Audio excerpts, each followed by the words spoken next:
Hej og velkommen til Codex Design. I denne video vil jeg vise dig, hvordan man installerer et tema i din WordPress installation. Her til venstre har jeg min WordPress installation. Den ligger lige i øjeblikket lokalt på min computer, men hvis du var inde på din FTP, vil det her være det allerførste du så. Det er selve WordPress mappen. Og inden den har vi den, der hedder WP Content.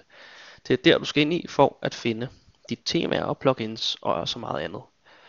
Her kan du så se, at der er en mappe, der hedder Themes. Den klikker du på, og her har vi faktisk vores 3 aktive temaer, som vi allerede har i WordPress. Hvis jeg lige hurtigt kan vise dig det her. Udseende, temaer. Defocus, Inspire og 2012. Det er de 3, vi har her. Jeg har så fundet mig et nyt tema, og det hedder Evolution fra Elegant Themes også. Og det vil jeg gerne have installeret. Jeg kopierer alle de her filer fra mappen af. Kopier.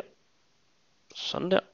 Og dem sætter jeg ind i min WordPress installation. Hvis det her var en FTP, ville du selvfølgelig skulle overføre dem ind i mappen. Men det er jo stort set det samme. Så er det overført, og hvis jeg så går ind i WordPress igen og opdaterer, kan du se, at nu har vi vores Evolution tema her, og klar til at aktivere det. Sådan. Og hvis vi op til vores hjemmeside, kan du se, at vi nu har et nyt tema. Så det var jo super nemt.